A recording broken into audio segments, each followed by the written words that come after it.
우리가 읽은 오늘 본문을 보면 1절에 그러므로라는 접속사로 제일 먼저 이렇게 시작됩니다. 그래서 우리가 읽은 이 본문은 1절의 본문 내용은 앞서 우리가 전번 시간에 계속 다뤘던 3장의 내용과 연결되어 있다는 말씀입니다. 특별히 우리가 전번 수요 기도회 때 3장 17절에서 21절 말씀을 나눴는데요. 그 내용과 긴밀하게 연결되어 있습니다. 전번 설교 시에 한 가지 메시지가 이거였습니다. 그 본문을 통하여 우리에게 주는 메시지가 이거였습니다. 우리가 장차 앞으로 하늘의 시민이 되는 것이 아니라 우리는 이미 하늘의 시민이 되었다는 말씀을 우리가 나눠보았습니다. 그걸 전제로 오늘 4장 1절 이하의 말씀은 하늘나라의 시민으로서 성도들이 이 땅 위에서 이제는 어떻게 살아가야 할 것인가를 바울은 권면을 통하여 말씀하고 있습니다. 오늘 본문을 보면은 그 권면을 세 가지로 우리는 요약할 수 있습니다. 우리 천천히 살펴보도록 하겠습니다.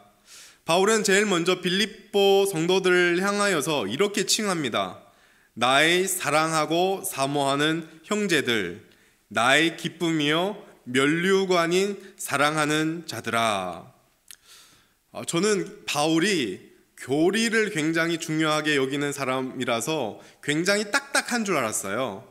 근데 빌립보서의 이 한마디 1절을 보면서 교리를 굉장히 중요하게 여기는 사람이지만 굉장히 따뜻하고 굉장히 사랑스러운 사람이다라는 것을 저는 바울에 대한 그 생각이 바뀌어졌습니다.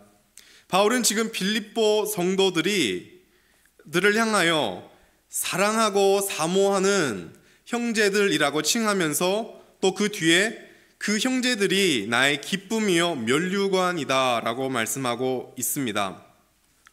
바울의 기쁨은 교회, 즉 빌립보 성도들이 함께 이루은 그 교회 자체가 바울에게 있어서 기쁨이고 그 교회 자체가 바울에게 있어서 면류관이다 라고 바울은 말하고 있습니다. 바울은 빌립보서에서 뿐만 아니라 다른 서신에서 데살로니가 전서에서도 비슷한 말씀을 하고 있습니다. 데살로니가 전서 2장 19절에 이렇게 말씀합니다. 우리의 소망이나 기쁨이나 자랑의 면류관이 무엇이냐? 그가 강림하실 때 우리 주 예수 앞에 너희가 아니냐? 데살로니가 전서에서 똑같이 자랑의 면류관이 데살로니가 그 교회다라고 말씀하고 있습니다. 바울에게 있어서 자기가 그토록 기다리고 있는 그 면류관은 황금으로 반짝반짝 빛나는 그런 왕관이 아닙니다. 바울에게 있어서 면류관은 곧바로 믿음의 공동체인 교회입니다. 사도 바울에게 있어서 기쁨이요 주님 앞에 받을 그 상급은 빌립보 성도들이 믿음 안에서 굳건하게 서 있는 것입니다. 그들의 믿음이 성장하여서 아름다운 열매를 맺는 것입니다. 그것이 바로 사도 바울에게 있어서 주님 앞에 섰을 때 받을 상급이요 면류관이라고 지금 말씀하고 있습니다.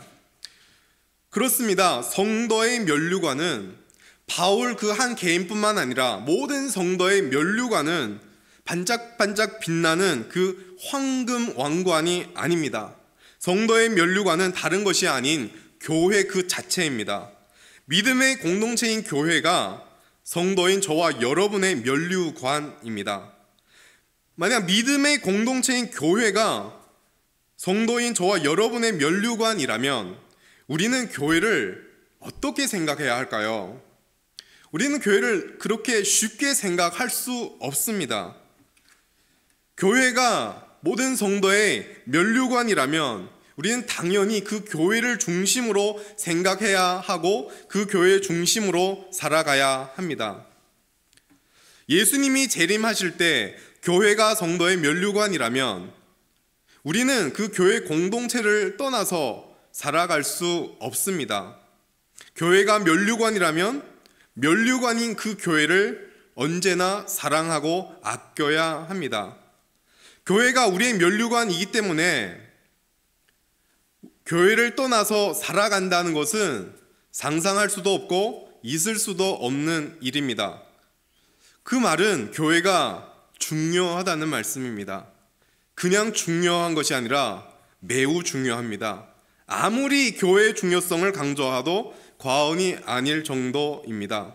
그래서 종교 개혁자인 칼빈이라는 사람은 교회에 대해서 말하면서 이렇게 두 마디를 했습니다. 그 중에 한 가지는 교회는 신자의 어머니다라고 말을 했고, 또 하나는 교회 밖에는 구원이 없다라는 말을 했습니다.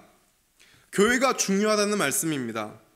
교회 자체가 어떤 구원의 능력이 있다는 말은 절대 아닙니다. 그런데 모든 사람은 이 교회를 통해서 복음을 듣습니다. 하나님께서는 이 교회를 세우고 말씀과 성례를 통하여 구원합니다. 그래서 성도는 개인적인 신앙이 아니라 이 교회 중심의 신앙으로 살아가야 합니다. 교회 중심으로 신앙생활하고, 교회 중심으로 생각하고, 교회 중심으로 결정하고, 교회 중심으로 우리의 삶이 이렇게 이어지는 그런 것이 있어야 합니다. 그래서 교회가 바울 그 한 사람의 면류관뿐만이 아니라 교회가 우리 모두의 면류관이라는 사실을 기억하면서 조금 더 교회를 사랑하고 조금 더 교회 중심으로 생각하고 모든 일들을 결정하는 저와 여러분이 되시길 소망합니다. 교회가 이 면류관이기 때문에 바울은 이 교회를 향한 사랑을 그렇게 표현한 것입니다. 그리고 바울은 사랑하는 이 교회를 향하여 사랑의 권면을 하고 있습니다. 그 첫 번째 권면이 1절에 이제 나옵니다. 1절의 제일 뒷부분에 이렇게 되어 있죠. 사랑하는 자들아, 이와 같이 주 안에 서라. 주 안에 굳건하게 서 있으라라고 권면합니다. 여기에 서라라는 이 단어는 굉장히 강한 표현입니다. 굳게 서다, 견고하게 서다, 요동하거나 흔들리지 않고 서 있다, 이런 뜻이 이 서다라는 단어에 포함되어 있습니다. 전쟁터에 수많은 위험이 있지만 군인으로서는 그 전쟁터를 떠나지 않고 지켜내야 할 때 이 서다라는 이 단어를 씁니다.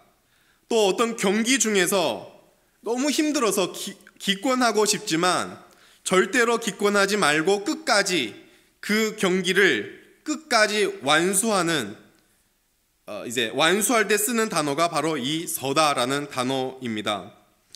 즉 어떤 일이 있더라도, 어떤 경험을 하게 되더라도, 이 땅을 살아가면서 어떤 시련과 어려움과 문제가 닥쳐와도 주 안에서 굳건하게 서라라는 것입니다.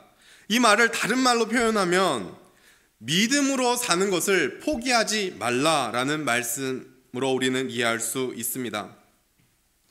우리 주변의 많은 사람들을 보면 우리가 아는 사람일 수도 있고 우리가 들은 사람도 그런 사람도 있습니다. 많은 사람들은 요즘 교회에 대해서 굉장히 실망해합니다.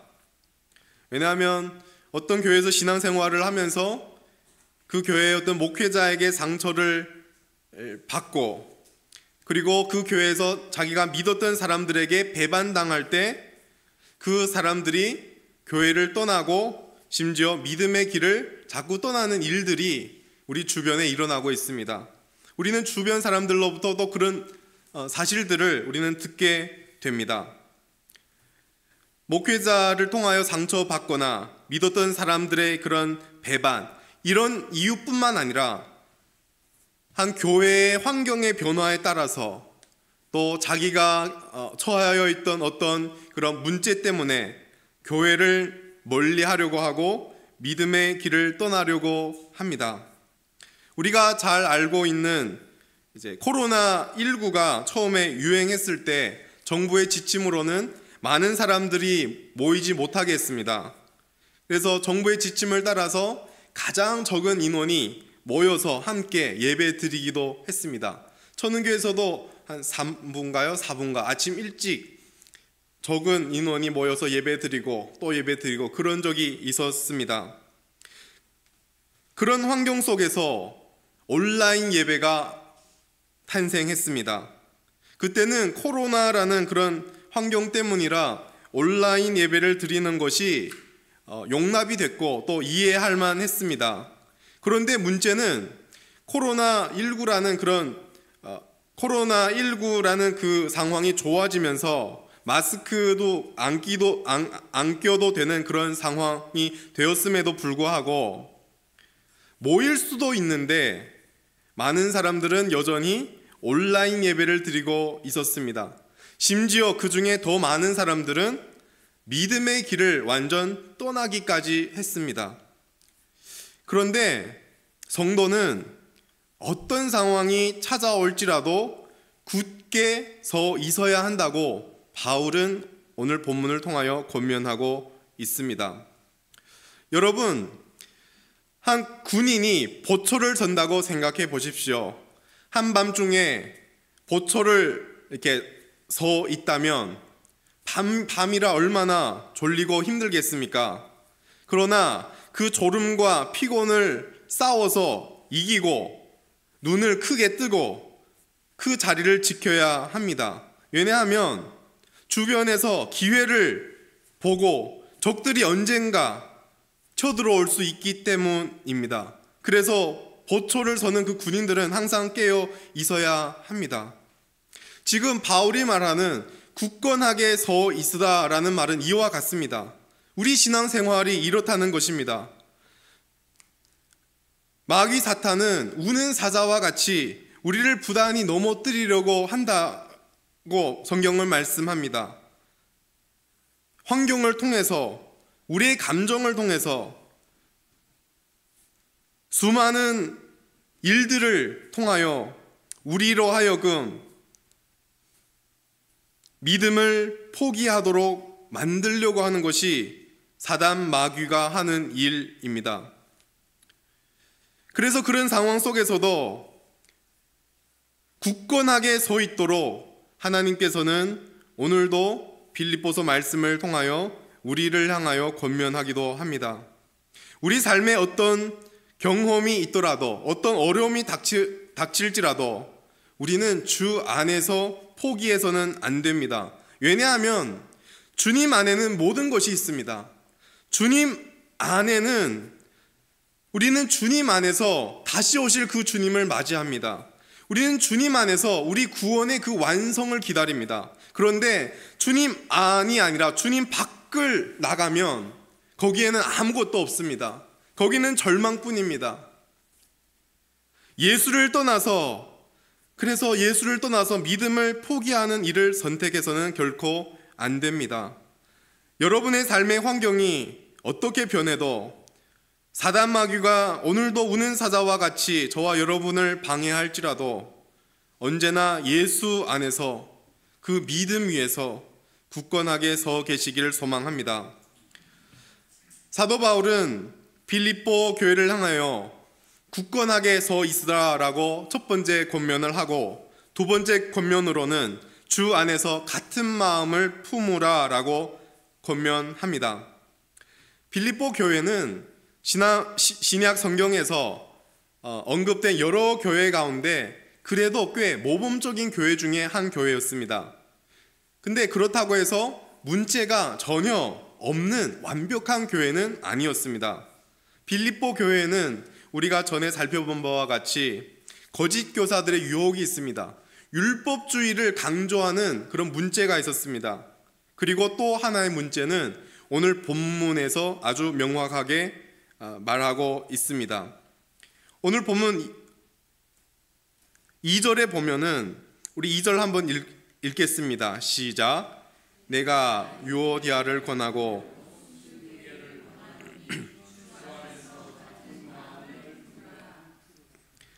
유오디아와 순두계 사이에, 이 두 여성 사이에 불화가 있는 것이 빌립보 교회의 또 하나의 문제였습니다.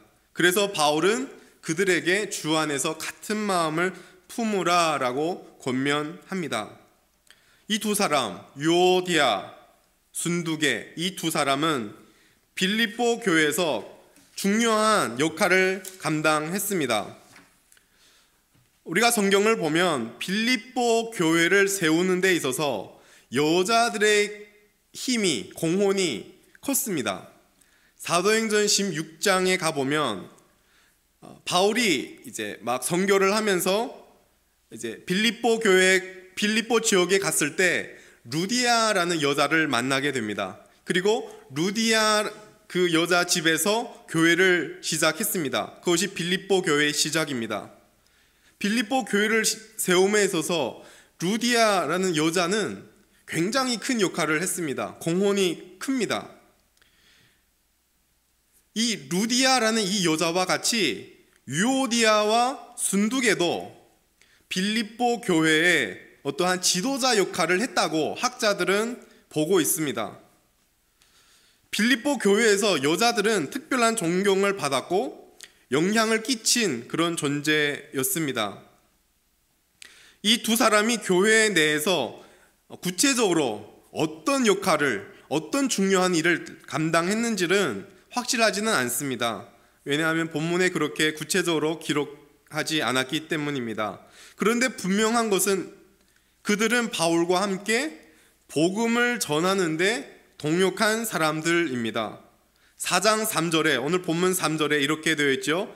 복음에 나와 함께 힘쓰던 저 여인들, 이 두 여인들을 향해서 복음에 나와 함께 힘썼다라고 바울은 말하고 있습니다.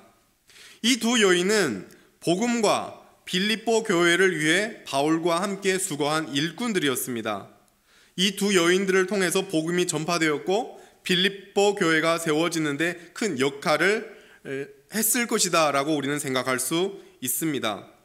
그런데 교회 안에서 이 두 여인들, 중요한 역할을 감당하고 있는 이 여인들 사이에서 불화가 생겼습니다. 중요한 위치입니다. 지금으로 말하면 중직자들겠죠? 중직자들 사이에서 불화가 생겼습니다. 그런데 이 두 여인 사이에 그 문제는 또 어떤 문제인지도 확실하지는 않습니다. 그런데 우리는 추론할 수 있습니다. 먼저 바울은 이 두 사람의 이름을 각각 부르고 각각 권면합니다. 유심히 말씀을 보십시오. 내가 유오디아를 권하고 순두계를 권하노니, 두 사람의 이름을 각각 거론하고 그 뒤에 각각 권면한다라고 되어 있습니다. 두 사람의 이름을 불러서 각각 권면하는 것을 보아서는 이 두 사람의 중에 어떤 한 사람의 잘못이 아니라 이 두 사람의 모두의 잘못이라는 것을 우리는 가늠할 수 있습니다.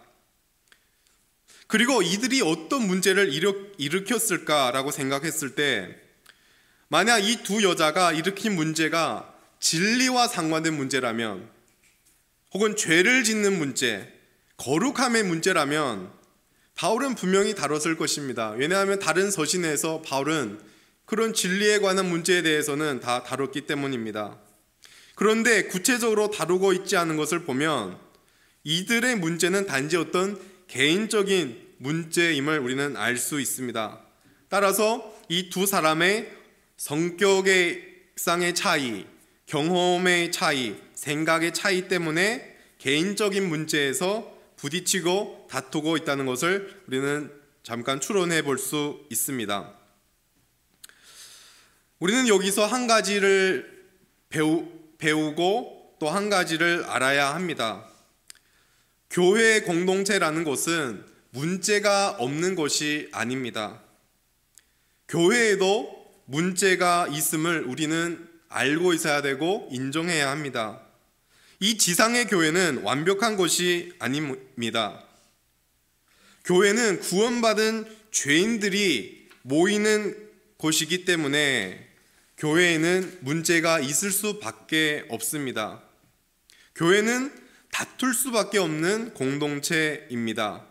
우리는 그 교회를 생각하면서 교회에 문제가 없기를, 다툼이 없기를 우리는 기대하지만 우리는 그런 기대조차도 어떻게 보면은 그런 기대조차도 버려야 합니다. 여러분, 예수님을 믿는 사람이 만나서 정말로 사랑해서 한 가정을 이루지요. 예수님 믿는 사람들이 이룬 그 가정에는 다툼이나 문제가 없습니까? 아니지 않습니까? 내가 아내를 정말 사랑하고, 내가 남편을 정말 사랑하고, 내가 내 자녀를 정말 사랑해서 우리가 한 가정을 이루었음에도 불구하고 거기에는 다툼이 있고 문제가 있습니다. 서로 사랑해서 또한 예수 그리스도 안에서 이룬 그 가정에도 문제가 있는데 하물며 큰 가정인 교회 공동체에는 어찌 문제가 없겠습니까? 문제는 당연히 있습니다. 큰 교회에도 문제가 있고 작은 교회에도 문제가 있습니다. 단지 때론 그 문제들이 밝히 드러나지 않았을 뿐입니다. 어느 교회든지 문제는 있습니다. 문제가 없는 교회를 찾는 것은 불가능합니다. 그런데 중요한 것은 어떻게 교회의 문제들을 바라보고 그런 문제를 다루는가가 중요합니다. 빌립보 교회 공동체에 속해 있는 이 두 여인의 문제에 대해서 사도 바울이 내린 처방은 주 안에서 같은 마음을 품어라입니다. 주 안에서 같은 마음을 품어라, 이렇게 권면하고 있습니다. 그런데 우리는 생각할 수 있습니다. 어떻게 성격이 다르고 삶의 경험이 다르고 문화가 다르고 배경이 다르고 이렇게 완전히 다른 존재가 같은 마음을 품을 수 있단 말입니까? 오직 한 가지로 가능합니다. 완전히 다른 존재를 하나 되게 하신 그분을 통해 가능합니다. 우리 모두는 각자 다른 존재입니다. 그런데 예수 그리스도의 십자가의 은혜로 우리는 예수님과 연합이 되었고 우리는 하나가 되었습니다. 예수 안에서 완전히 다른 존재이지만 예수 안에서 하나가 될 수 있습니다. 예수님 안에서 같은 마음을 품을 수 있습니다. 바울은 앞서 빌립보서 2장에서 이미 빌립보 교회를 향하여 같은 마음을 품어라 라고 이미 한번 언급했습니다. 성경 앞장 펼쳐보십시오. 빌립보서 2장 2절에서 4절까지 말씀을 눈으로 보십시오. 이렇게 말씀합니다. 마음을 같이하여 같은 사랑을 가지고 뜻을 합하며 한 마음을 품어 아무 일에든지 다툼이나 허용으로 하지 말고 오직 겸손한 마음으로 각각 자기보다 남을 낮게 여기고, 그러면서 5절에 이 같은 마음을 품어야 되는데 이 마음이 어떤 마음인지를 아주 분명하게 5절에 말씀하고 있습니다. 5절 한번 읽어 주십시오. 시작.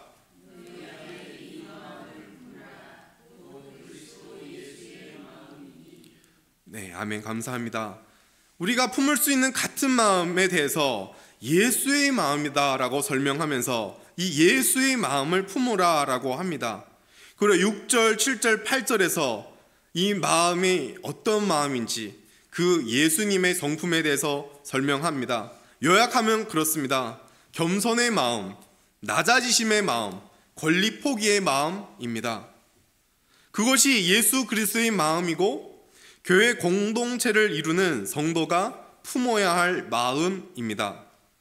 이 예수 그리스도의 마음을 품을 때 교회의 문제가 해결됩니다.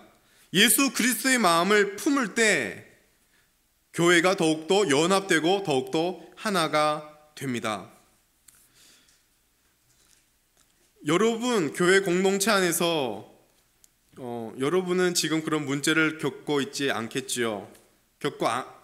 교회 공동체 안에서 그런 문제를 겪지 않으시길 저는 바랍니다. 그런데 저는 지금까지 신앙생활을 하면서 중국에서 그 교회에 있으면서 저는 대인관계에서 여러 번 문제를 이렇게 부딪힌 적이 있습니다. 그런데 그때는 단지 인간적으로 어떻게 그 문제를 해결할지만을 고민하고 인간적으로 그 문제를 해결하려고 했습니다. 그런데 오늘 본문에서 사도 바울이 빌립보 교회에 주는 처방은 예수 그리스도의 마음을 품으라 라는 말입니다. 저는 이 말을 이렇게 이해를 했습니다. 예수 그리스도의 마음을 품다는 것은 그분이 다시 나를 주장하라 라는 말씀으로 저는 이해를 했습니다. 다시 그 사람을 향한 그 시선을 다시 주님께로 향하고 그 주님이 다시 나의 마음을 주장하도록 주님으로부터 긍휼을 구하라. 저는 그렇게 말씀을 받았습니다.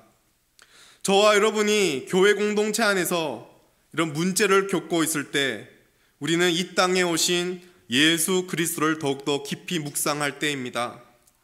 예수님은 하나님의 동등됨의 그 권리를 포기하시고 종의 형체를 가지셨습니다. 종의 형체를 가지셨을 뿐만 아니라 그 하나님이 우리와 같은 사람이 되셨습니다. 그리고 자기를 낮추시고 십자가에 복종하셔서 십자가에 죽으셨습니다. 십자가에 죽으심으로 나 같은 자를, 나 같은 죄인을 구원해 주셨습니다. 그 예수님을 우리를 구원해 주시기 위해서 이 땅에 오신 그 예수님, 낮아지신 예수님, 하나님의 권리까지 포기하신 그 예수님을 우리가 깊이 묵상하고 생각할 때 저는 그때 우리 마음에 다시 예수 그리스도의 마음이 생기는 줄 저는 생각합니다. 여러분, 교회는 문제가 없어야 하는 그런 공동체가 아닙니다. 저와 같은 죄인이 교회의 한 사람인데 어떻게 이 교회에 문제가 없겠습니까? 죄인들이 하나님의 은혜 때문에 한자리에 모였기 때문에 그 교회에는 당연히 문제가 있습니다. 단지 문제를 어떻게 바라보고 그 문제를 어떻게 다루느냐가 더욱더 중요합니다. 우리는 예수님 때문에 우리 자신을 굴복시키고 하나님께서 이루신 이 하나됨을 우리는 힘써 지켜야 합니다. 우리는 예수님 때문에 사랑하는 옆에 지체들이 나의 기쁨이고 나의 면류관인 줄을 알고 우리는 희생하고 자기를 부정할 줄 알아야 합니다. 교회는 당연히 문제가 있습니다. 그런데 그 문제 속에서 여전히 같은 마음을 품을 수 있는 것도 교회입니다. 그래서 바울은 문제를 겪고 있는 빌립보 교회를 향하여 주 안에서 같은 마음을 품으라 라고 말씀하고 있습니다. 문제가 있지만 문제 속에서 예수님 때문에 하나님께서 하나 되게 하신 것을 힘써 지키는 것이 교회입니다. 문제가 있음을 두려워하지 마시고 문제 앞에서도 예수님 때문에 교회의 하나됨을 힘써 지키려는 저와 여러분이 되시길 소망합니다. 첫 번째 권면이 주 안에서 굳게 서라 였습니다. 두 번째 권면은 주 안에서 같은 마음을 품으라 입니다. 세 번째 권면은 우리 마지막으로 살펴볼 텐데 주 안에서 서로 도우라 라는 권면입니다. 바울은 이 두 여인에게 주 안에서 같은 마음을 품으라 라고 권면을 하고 또 제3자 어떤 인물에게 권면을 합니다. 3절을 보십시오. 또 참으로 나와 멍에를 같이 한 내게 구하노니 복음에 나와 함께 힘쓰던 저 여인들을 돕고 참으로 나와 멍에를 같이 한 누구에게 지금 구한다고 합니다. 4개 이렇게 지금 말씀되어 있는데요. 우리는 이 제3자의 인물이 누구인지는 구체적으로 알 수 없습니다. 그런데 분명한 것은 바울과 함께 멍에를 맨 자입니다. 멍에라는 이 말은, 이 단어는 밭을 갈 때 쟁기 등을 연결하여서 짐승 어깨에 고정시키는 기구입니다. 보통 싱글 멍에를 사용하지만 더 큰 힘을 얻기 위해서는 두 마리 소가 동시에 이 밭을 갈게 하는 더블 멍에를 쓰기도 합니다. 이 본문에서 멍에는 그런 더블 멍에를 의미합니다.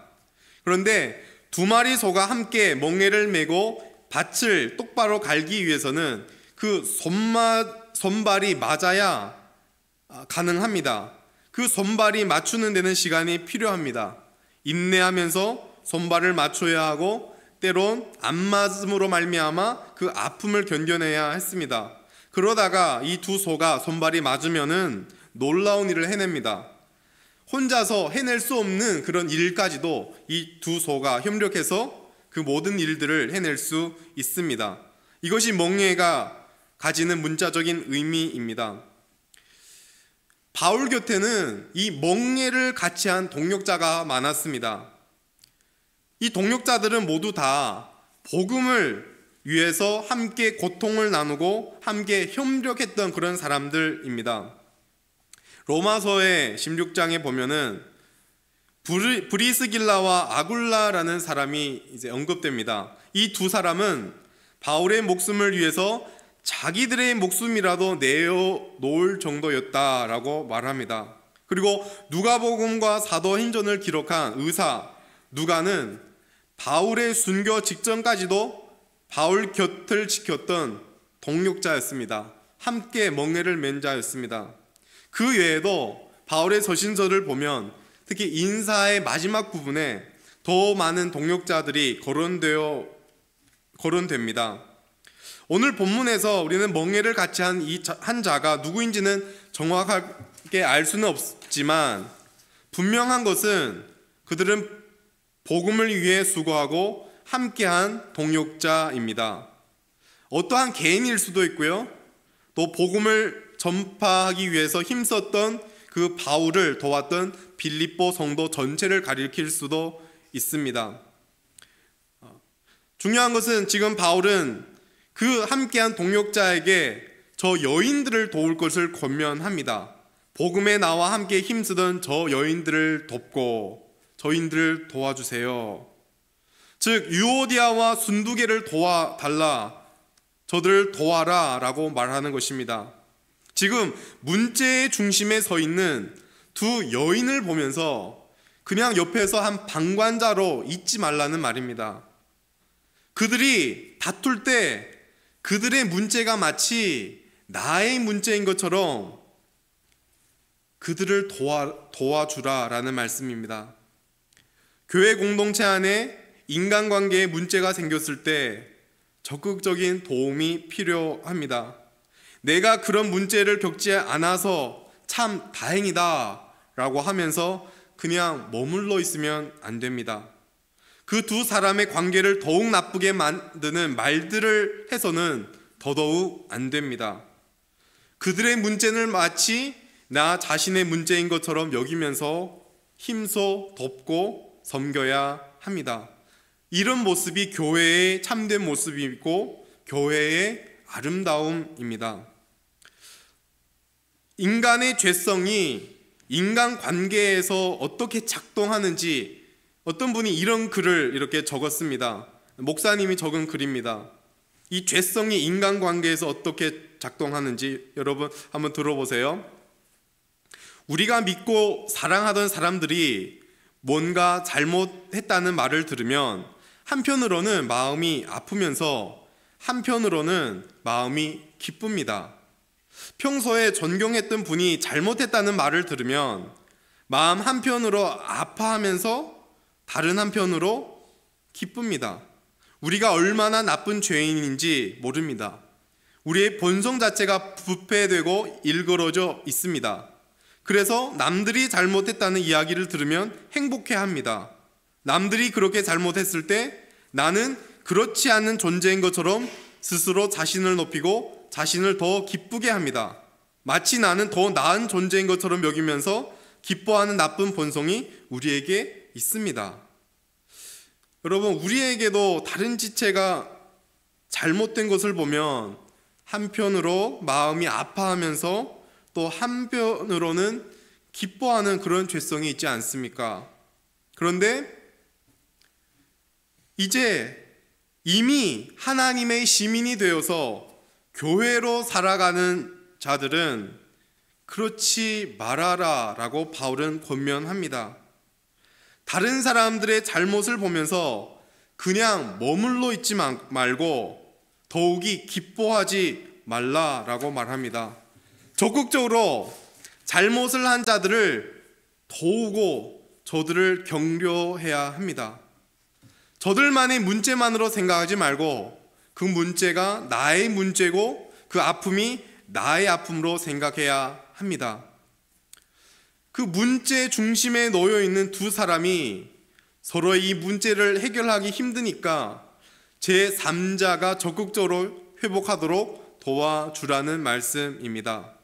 이런 모습이 세상과 다른 모습이고 교회 공동체의 아름다움입니다.